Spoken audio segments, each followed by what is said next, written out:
창세기 4장 1절부터 17절 말씀. 제가 세 번역 성경으로 읽어드릴 때 오늘도 주님의 말씀이 말씀으로 시작하는 복된 하루가 되길 소원합니다. 아담이 자기 아내 하와와 동침하니 아내가 임신하여 가인을 낳았다. 하와가 말하였다. 주님의 도우심으로 내가 남자 아이를 얻었다. 하와는 또 가인의 아우 아벨을 낳았다. 아벨은 양을 치는 목자가 되고 가인은 밭을 가는 농부가 되었다. 세월이 지난 뒤에 가인은 땅에서 거둔 곡식을 주님께 제물로 바치고 아벨은 양떼 가운데에서 맛배의 기름기를 바쳤다. 주님께서 아벨과 그가 바친 제물은 반기셨으나 가인과 그가 바친 제물은 반기지 않으셨다. 그래서 가인은 몹시 화가 나서 얼굴빛이 달라졌다. 주님께서 가인에게 말씀하셨다. 어찌하여 네가 화를 내느냐? 얼굴빛이 달라지는 까닭이 무엇이냐? 네가 올바른 일을 하였다면 어찌하여 얼굴빛이 달라지느냐?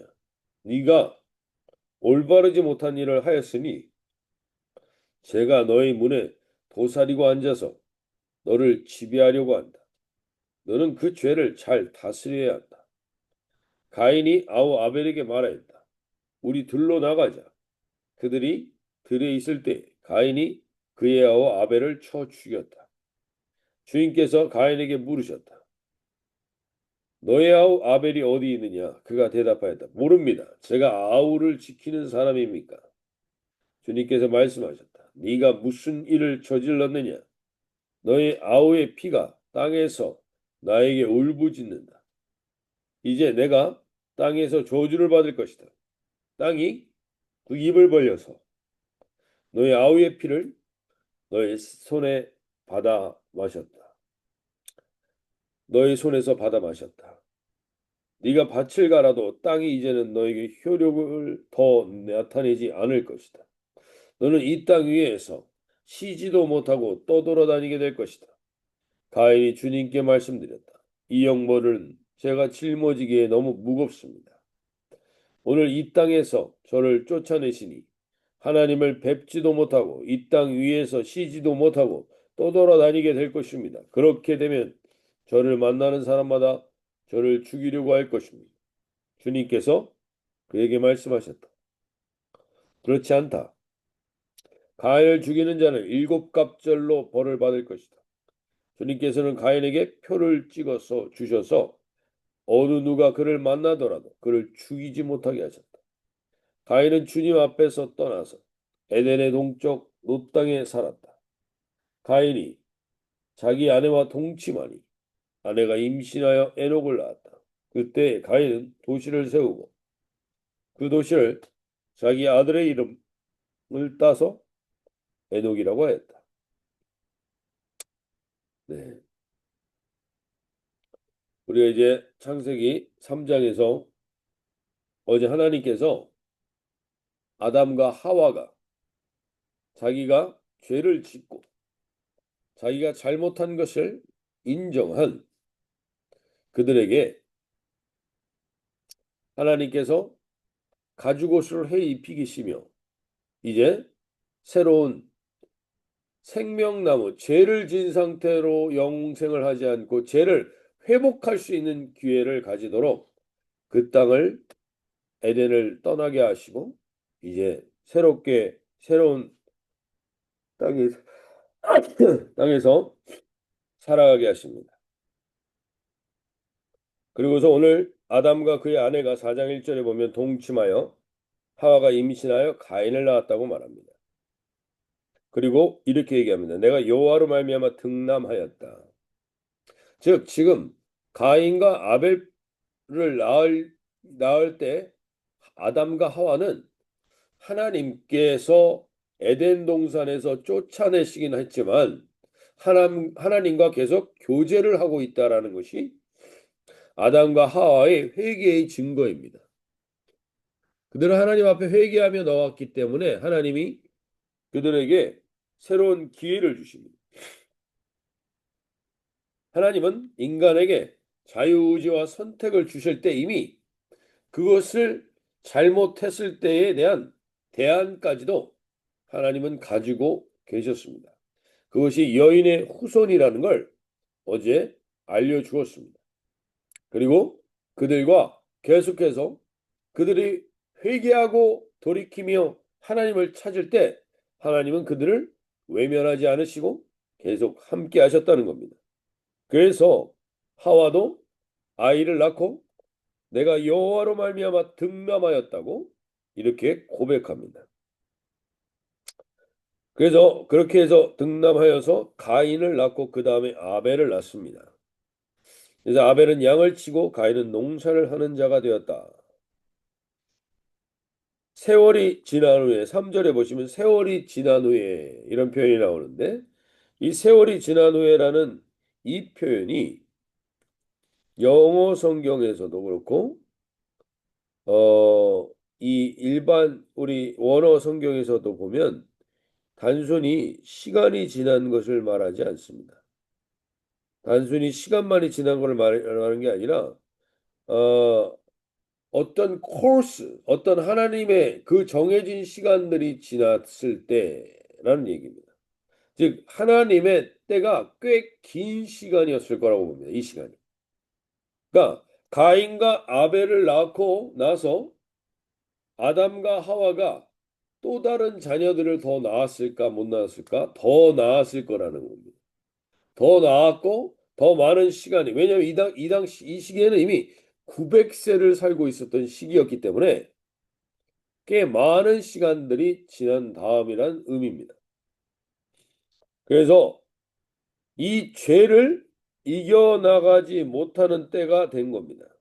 그 시간 동안에 또 아담과 하와는 다른 자녀들을 많이 낳았을 것이고 그로 인하여 이 땅에 사람들이 가득하였을 것이라는 겁니다. 그 세월이 지난 후에 이런 의미입니다. 그래서 가인은 땅의 소산으로 제물을 삼아 여호와께 드렸고 아벨은 자기의 양 첫 새끼와 그 기름으로 드렸더니 여호와께서 아벨과 그의 제물은 받으셨으나 가인과 그의 제물은 받지 아니하신지라. 이제 오랜 세월이 좀 지나고 이들이 하나님께 예배를 드리는 자기의 소산으로 예배를 드리는 시기가 된 겁니다.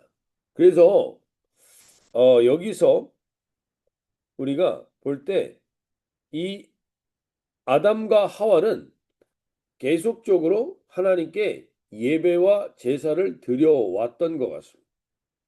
그래서 그것을 보았던 가인과 아벨도 이제 아담과 하와를 벗어나 자기들 스스로 예배를 드리는 시기가 된 겁니다. 따로 예배를 드리게 됐다는 거죠. 이때라는 얘기입니다. 그래서 그들은 늘 하나님께 예배를 드리는 삶이 계속 되어 왔다는 얘기죠. 계속 되어 왔는데 가인과 아벨의 제물의 차이인지 왜 가인의 제사는 안 받으시고 아벨의 제사는 받으셨는지 여기에 뭐 신학적으로 여러 가지 얘기들을 합니다. 제물이 양이 아니라 농사로 지었기 때문에 농사 지은 합당한 제물이 아니었기 때문이다. 뭐 여러 가지 그런 피를 흘리지 않았기 때문이다. 제물인데 피를 흘리지 않았기 때문에 온전한 제사가 아니다. 뭐 여러 가지 이야기들을 하시지만 우리가 오늘 본문 안에서 정확하게 왜 하나님이 아벨의 예배는 받으시고 가인의 예배는 받지 않으셨는가를 정확하게 살펴본다면 가인이 예배를 드리는 예배의 제물 왜 어린 양으로 드리지 않고 곡식으로 드렸기 때문이다. 이것은 레위기 제사 중에 우리가 레위기에서 제사를 보면 동물로만 제사를 드리지 않았습니다. 곡식을 빻아서 가루를 내서 그렇게 드렸습니다. 즉 우리가 그러한 어떤 재물의 문제 이전에 이 사람의 문제였다는 겁니다. 이 사람의 태도입니다. 태도. 그 태도가 어떠했는지를 우리가 돌아보면 예배는 내가 죽는 시간이죠. 내가 제물이 되는 시간이죠. 그래서 곡식도 빻아서 드렸던 이유가 곡식을 분해해서 곡식을 빻아서 가루가 되게 하신 이유가 우리의 생각이 가루가 되고 우리가 하는 것들이 온전히 죽어져서 드려지는 게 예배해야 된다는 얘기입니다. 근데 가인은 하나님이 제물을 받지 아니하자 몹시 분하여 안색이 변했다고 얘기합니다. 이 표현이 중요합니다. 몹시 분하여 안색이 변했다. 예배가 내가 죽는 시간인데 내가 죽는 게 아니라 몹시 분하였다는 거예요. 내 거를 안 받아? 감히 내 거를 안 받아? 이 태도가 예배에 있었다. 그래서 안 받으시는 거예요. 우리도 예배 가운데 우리의 모습들을 돌아봐야 할 필요가 있어요. 내가 이렇게 헌신하고 내가 이렇게 애를 쓰는데 내 예배를 안 받아. 그러면 거기에 예배의 주권자가 누굽니까? 예배의 주관자가 누구입니까? 내가 예배의 주권자입니다. 그런 예배는 하나님이 안 받으신다는 거예요. 오늘 내가 예배에 나오고 애를 쓰고 내가 헌신을 하고 봉사를 했는데 내 예배를 안 받아? 그러면 그 예배의 주권자는 납니다. 그런 예배를 하나님은 받지 않으십니다. 오늘 우리가 다시 한번 예배에 대해서 정확히 돌아봐야 될 것은 내가 예배 가운데 하나님 앞에 모든 것을 내려놓고 온전하게 하나님을 월십, 하나님이 나의 모든 월스, 내 모든 가치의 전부입니다. 라는 고백이 있지 않는 예배는 하나님이 받지 않으신다는. 내 안색이 변하고 내 기분이 나쁘고 그것은 결국 내가 예배의 주관자여 주권자입니다. 모든 예배의 주관자여 주권자는 하나님이 되셔야 합니다. 오늘 우리가 교회를 열심히 다니고 헌신과 봉사를 많이 하면서 내 안색이 변하고 있다면 가인의 예배를 드리고 있는 것입니다. 오늘 우리의 가운데 그러한 예배의 태도가 있다면 우리와 우리의 자녀들도 마찬가지입니다. 예배를 드릴 때 우리가 어떠한 태도로 드려야 될지를 다시 한번 돌아보며 우리가 그 가운데 서야 할 것입니다. 오늘 그러면서 이 하나님은 가인에게 찾아가십니다. 6절에서 여호와께서 가인에게 이르시되 네가 분하여함이 어찌 됨이며 안색이 변함이 어찌 됨이냐. 네가 선을 행하면 어찌 낯을 들지 못하겠느냐. 선을 행하지 아니하면 죄가 문에 엎드려 있느니라. 죄가 너를 원하나 너는 죄를 다스릴지니라. 분명히 말합니다. 죄를 인격화했습니다.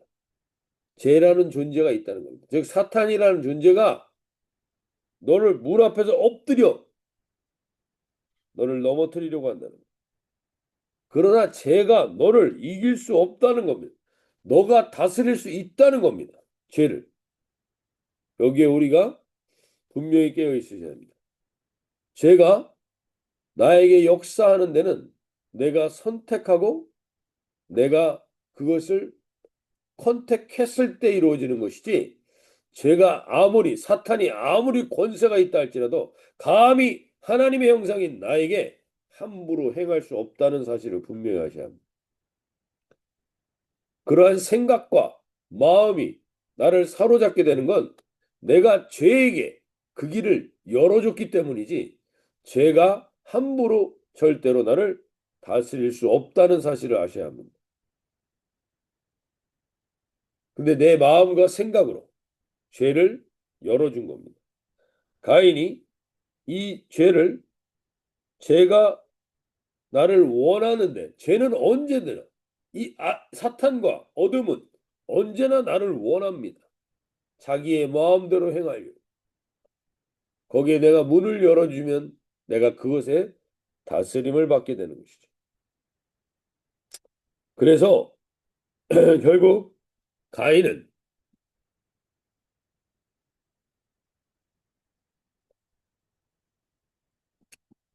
죄의 죄를 다스리지 못하고 죄의 다스림을 받게 됩니다. 그래서 자기의 동생 아우를 들로 이끕니다. 왜요? 그가 이 들에서는 아무도 없을 것이다. 하나님도 없을 것이다. 생각해서 그곳에서 자기의 동생을 쳐 죽입니다. 우리가 꼭 아셔야 되는 것, 하나님이 모르시는 건 없습니다. 하나님이 우리의 삶 가운데, 내 생각 가운데, 지금 내 마음에서 요동치는 것 가운데 하나님이 모르시는 것은 단 하나도 없다는 사실을 분명히 오늘 깨달으실 수 있길 바랍니다. 그래서 하나님 내 안색과 내 안색마저 살피십니다. 내 안색이 찌그러지는 것마저 하나님이 살피시는 하나님이라는 사실을 오늘 분명히 깨닫고 주님 앞에서 내가 깨어있는 이 하루가 되실 수 있길 바랍니다. 그래서 결국 아벨의 죽음이 있고 그 아벨을 쳐 죽인 다음에 이 가인은 이렇게까지 행동합니다. 9절에서 보시면 여호와께서 가인에게 이르시되 네 아우 아벨이 어디 있느냐? 그가 이르되 내가 알지 못하나이다. 내가 아우를 지키는 자. 하나님이 계속 물어보면 네가 어디 있느냐? 네 아우가 어디 있느냐? 이 얘기는 어디 있는지 몰라서 물어보는 게 아니라 너 지금 네가 어디 있느냐? 너 지금 무엇하고 있느냐? 하나님이 계속해서 우리에게 질문하시는 이유는 안타까움에 온전히 회복시키기 위한 마음에 하나님이 이 일을 두신다는 사실입니다. 오늘 저와 여러분이 오늘도 주님은 우리에게 물어보십니다. 내가 모르는 게 있겠냐?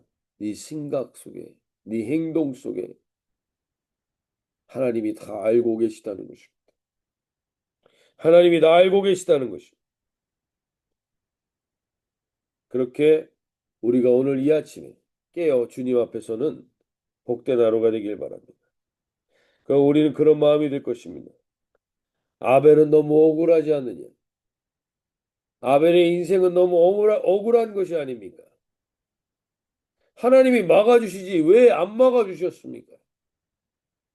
하나님이 그거 하실 수 있을 텐데. 다 알고 계시 때문에 왜 이것을 놔두신 것입니까? 이런 생각이 들 수 있습니다. 그런데 만약 우리의 인생이 이 땅에서의 삶이 전부라면 아벨만큼 억울한 인생 없습니다. 그러나 하나님은 절대로 아벨의 인생을 억울하게 끝내시지 않습니다. 아벨의 인생을 절대로 허무하게 끝내시지 않습니다. 왜냐하면 우리는 이 땅에서의 삶이 전부가 아니라는 것을 알기 때문입니다. 보이는 것은 잠깐이요. 보이지 않는 것이 영원하다라는 사실을 아는 자들이 여인의 후손의 은혜를 받은 자들입니다. 여인의 후손인 예수 그리스도를 아는 자들은 이 땅에서의 아무리 억울해도 억울하게 끝나지 않는 인생이라는 것을 믿는 자들입니다. 그렇게 그들은 순교에 담대할 수 있는 것이고 세상의 죽음의 위협 앞에 담대할 수 있는 것입니다. 우리가 예수 그리스도를 부활하신 예수 그리스도를 믿는다는 것에 가장 큰 특권은 이 땅에서의 죽음이 절대로 절망과 슬픔과 아픔이 아님을 아는 자들이 되었다는 것입니다. 그것만큼 담대한 축복이 없는 것입니다. 아벨은 그 아벨의 이름의 뜻이 텅 빈, 공허, 덧없음이라는 의미입니다. 헤벨이라는 의미. 즉, 이 땅에서의 삶이 덧없고 허무한 것을 아는 사람입니다. 이 땅에서가 전부가 아님을 아는 겁니다. 그렇게 그의 인생은 절대로 텅 비고 공허하고 덧없음으로 마무리되지 않고 하나님께서 믿음의 조상으로 히브리서 10장, 12장의 대표적인 인물로 올라가게 하십니다. 하나님은 절대로 우리의 인생을 억울하게 끝내시지 않습니다. 그것을 믿고 죽음을 넘어서는 복된 하루가 되실 수 있길 바랍니다. 결국 이 가인이 가인에게 하나님이 또 찾아가서 말씀하십니다. 하나님은 계속해서 이 죄를 진 존재조차 포기하지 않고 찾아가십니다. 그리고 그에게 말합니다. 네 아우의 핏소리가 땅에서 호소한다. 이제 네가 밭을 갈아도 너의 그 죄로 말미암아 유리하며 먹을 것이 부족한 인생이 될 것이다. 라고 말하자 이제 13절에 가인이 이렇게 합니다. 여호와께서 아뢰되 내 재벌이 지기가 너무 무거우니이다. 아니 이렇게 악한 짓을 한 가인이 내 지짐이 무겁습니다라고 고백하며 회개하기까지 하나님이 찾아오십니다. 이것이 엄청난 은혜인 겁니다. 하나님 어떻게 가인에게까지 이렇게 하십니까? 가인을 제사를 안 받고 예배를 안 받고 끝내신 게 아니라 이 가인이 회개할 때까지 찾아가십니다. 무겁다고 말하니까 하나님께서 이렇게 말합니다. 주께서 오늘 이 지면에서 나를 쫓아내시온즉 내가 주의 낯을 배웁지 못하리니 내가 땅에서 피하며 위리하는 자가 될지니라. 물은 나를 만나는 자마다 나를 죽이겠나이다. 아니 나를 만나는 자가 누가 있냐 지금 가인과 아벨이 첫 번째인데 이렇게 생각하시는 분들이 있을 텐데 가인과 아벨이 첫 번째가 아닐 수도 있고 그 이후에 많은 사람을 낳았을 수도 있다라고 아까 말씀드렸습니다. 그래서 가인이가 아벨만 있는 게 아닙니다. 근데 이 성경의 이 죄에 대한 사건과 회복에 대한 사건을 하나님이 기록하기 위해서 가인과 아벨에게 지금 초점을 맞춘 겁니다. 마치 우리가 축구 중계나 경기를 할 때 그 모든 관중들과 뭐가 있지만 오직 포커스를 운동하는 선수에게 두는 것처럼 이 두 사람에 대한 이야기가 죄로 인한 인간의 죄의 이 패역함과 죄를 회복하는 해결하는 하나님의 특성을 보여주는 것이죠. 그래서 그렇게 얘기하죠. 15절에 이렇게 이야기합니다. 여호와께서 그에게 이르시되 그렇지 아니하다. 가인을 죽이는 자는 벌을 7배나 받으리라 하시고 가인에게 표를 주사 그를 만나는 모든 사람에게서 죽임을 면하게 하시니라. 하나님 도대체 이해가 안 되는 겁니다. 아니 이 가인을 또 왜 보호해 주십니까? 벌을 7배나 더 받아야 될 존재에게 벌을 7배나 더 받는 가인을 죽이는 자는 벌을 7배나 더 받게 한다는 거예요. 왜? 이 재벌이 내가 지기에 무겁습니다, 하나님. 하고 회개하고 돌아왔다는 이 하나로 하나님이 이 은혜를 가인에게 베풀어 주십니다. 그리고 가인이 에덴 동쪽 노 땅에 거주하는데 17절에 보시면 아내와 동침함에 그가 임신하여 에녹을 낳은지라. 가인이 성을 쌓고 그의 아들의 이름으로 성을 이름하여 에녹이라 하니라. 이 에녹이라는 말은 봉헌이라는 뜻입니다. 봉헌. 온전한 봉헌, 아까 예배를 제대로 못 드렸던 이 가인이 자기 아들의 이름을 봉헌, 하나님께 봉헌한다라는 의미로 에녹이라고 지는 거예요. 그리고 에녹성을 만듭니다. 물론 그 이후에 여기서 또 다른 죄악들이 나오지만 가인은 회개하고 하나님의 은혜를 또 받습니다. 이게 우리가 이해할 수 없는 불공평하신 하나님의 모습입니다. 하나님은 어떻게 이런 인간에게까지 이렇게 해주십니까? 하나님이 불공평한 것처럼 느껴집니다. 그러나 하나님은 회개하고 돌이키는 자에겐 이렇게까지 은혜를 베푸시는 하나님이라는 사실을 다시금 우리가 명심하시며 오늘 이 복된 하루 살아가실 때 하나님, 내가 주님이 불공평하시다고 말하는 게 아니라 오히려 우리가 하나님은 이렇게까지 죄 지은 자도 찾아가시고 회복해 하시길 원하시는 하나님이시구나.